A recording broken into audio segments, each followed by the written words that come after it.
एक मध्यम परिवार की लड़की थी, लेकिन उसकी भाभी शिवानी एक बड़े घर की बेटी।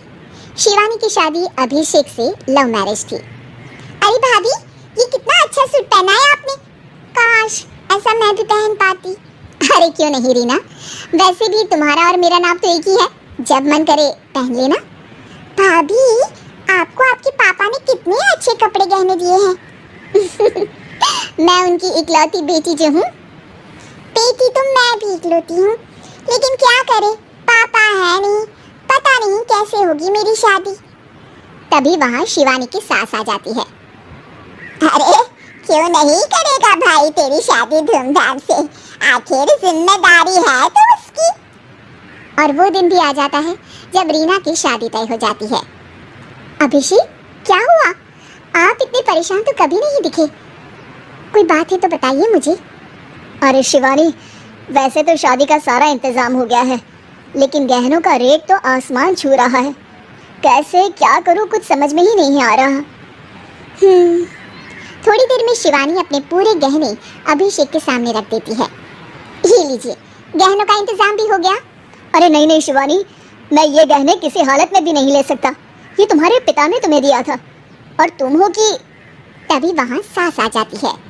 अरे तो क्या हुआ, इसकी तो हो गई ना शादी, अब किसे दिखाने हैं इसने गहने। सास गहनों का डिब्बा शिवानी के हाथ से लेकर वहाँ से चली जाती है। रीना की शादी धूमधाम से होती है और अब वो बड़े घर की बहू बन जाती है। वहीं रीना की शादी के बाद शिवानी और अभिषेक उसकी शादी के कर्जों से डूब जाते हैं। मैं सोच रही हूँ नौकरी करनी शुरू कर दूँ, वैसे भी पढ़ी लिखी हूँ, आपकी थोड़ी मदद भी हो जाएगी। वैसे शिवानी कुछ दिन कर लो तो अच्छा ही होगा, क्योंकि ज़रूरत भी है। अब शिवानी भी नौकरी करने लगती है और घर खर्चे में अभिषेक का हाथ बटाती है। एक दिन शिवानी, रीना का फोन आया था, कह रही थी कि आने वाले त्योहार में उसके ससुराल जाना है। ठीक है माँ।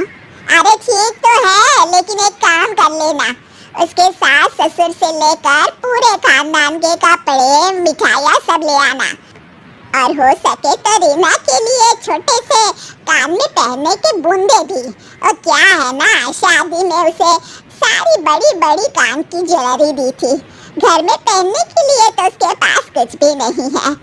शिवानी सोच में पड़ जाती है कि वो क्या करे, क्योंकि कर्जों और घर के खर्चों के बाद तो पैसे बचते ही नहीं थे। शिवानी फिर अपने पिता को फोन करती है और उनसे पैसे मांगती है। देखो शिवानी, मैंने तुम्हें शादी के वक्त ही मना किया था कि ऐसे घर में शादी करनी ही नहीं चाहिए। अरे अभिषेक को शर्म आनी चाहिए जो ससुराल से पैसे मंगवा रहा है। शिवानी को पिता की बात पर गुस्सा आ जाता है। आप मेरे पिताजी हैं और मैं परेशान थी इसलिए आपसे मदद की उम्मीद की पापा। अभिषेक को तो पता भी नहीं है कि मैंने आपसे पैसे मांगे हैं। शिवानी सोचती है कि वो अभिषेक से बात करे, लेकिन फिर उसे लगता है कि वो टेंशन ले लेगा। तभी शिवानी की नज़र हाथ के कंगन पर पड़ती है, सीधे बाजार जाती है और उसे बेचकर ननद के घर ले जाने का सारा सामान लेकर आती है और सास के सामने रख देती है। हाँ ठीक है, लेकिन फल थोड़े और अच्छी क्वालिटी के होने चाहिए थे। शिवानी कुछ नहीं कहती, वहाँ से चली जाती है। एक दिन शिवानी, रीना का फोन आया था, बहुत रो रही थी। क्यों माँ, क्या हुआ? सब ठीक तो है ना उसके ससुराल में? अरे तूने तो उसकी नाक ही कटवा दी। अब मैंने क्या कर दिया माँ? कह रही थी कि बड़े घर की बहू है भाभी, जो कपड़े दिए वो ब्रांडेड भी नहीं थे। तू तो जानती है ना उन लोगों का पहनावा कितना अच्छा है। तू तो मेरी बेटी का भला कभी सोचती नहीं।